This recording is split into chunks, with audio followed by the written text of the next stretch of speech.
But there was no way to explain himself if he returned. There was no going back. He had walked away from the only life he had ever known. But he didn't want to go back. He wasn't going to be separatist scum anymore. And he was going to give himself a new name to symbolise that. His new name would be Neb Grange. Soon after Neb deserted the Confederacy, the Republic came and kicked the separatists off the planet Resk. But a Jedi Padawan mistook him for a hostile droid that served the separatists and attacked Neb Grange, who was forced to kill him in self-defense. With that, Neb was now wanted by both the separatists and the Republic. For the next year, Neb was on the run. With the death of Padawan Kando Dolab, Neb was able to escape the planet, but he could never stop looking over his shoulder, as neither Republic nor separatist territory was safe. Not a week went by without the former separatist droid damaged in some way. After a year on the run, Neb managed to escape to Hutt space, but they tried to hand him over to the Republic. Neb let a rancor loose on Jabba the Hutt as a diversion to escape. This made him now wanted by the Hutts as well, for trying to kill Jabba. Neb wondered if he could take shelter in a neutral system, but a neutral system couldn't allow a separatist battle droid within their borders, even if he wasn't part of the separatists any longer. The bounty hunter sent to catch him turned to a better bounty hunter sent to catch him. A bounty hunter hired by the Hutts called Token Boken was sent to track him down. She was one of the best hunters in the galaxy. Multiple run-ins with Token ended with him being damaged and escaping by the skin of his teeth. Not that Neb had teeth. One day, however, he managed to kill Token Boken. Finally, some luck. Token was standing on a cliff edge with binoculars, trying to find him. Neb took his chance and shot a rocket launcher at the cliff edge, shattering it. Token fell to her death. Even so, the Hutts, Separatists, and the Republic were still after him, and so nowhere was safe for Neb Grange. But he managed to hide on an outer rim backwater planet called Bukum, and joined the Bukum military. He became the first battle droid ever in the Bukum military. On Bukum, no one owned droids, not because they couldn't afford it, but because they believed in droid rights.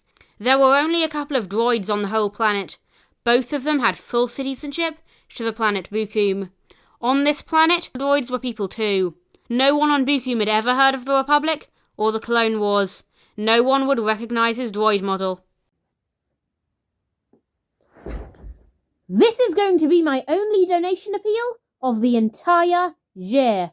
So I'm going to be doing a video series where we read and react to Star Wars comics. And we need a ring light to take the pictures for the thumbnails. So, if you donate to help buy the ring light, a thank you message containing a link to a Google Forms will display on screen. On the Google Forms, you can vote on which Star Wars comics we read and react to. So if you want to donate and help us buy the ring light and vote on which Star Wars comics we read and react to, then click the link in the top comment and the top link in the description. But this offer will end in 7 days. However, he wanted to download his consciousness into another droid body, so he could go back to the galaxy without being recognised. The problem was, he didn't have enough money for that.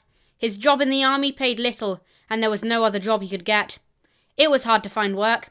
Neb spent another year hiding on the planet, barely making enough money to keep his battery charged and his body maintained. He was trying to save enough money to get a new droid body, to then stow away on a freighter, but he knew this didn't look likely. Thugs treated droids like they did organics. Rob them. Even if he was a military member, the army couldn't track down the people who mugged him.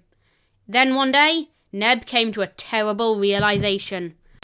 He was sitting in his living room, charging his battery, when he thought, what if this was the rest of his life?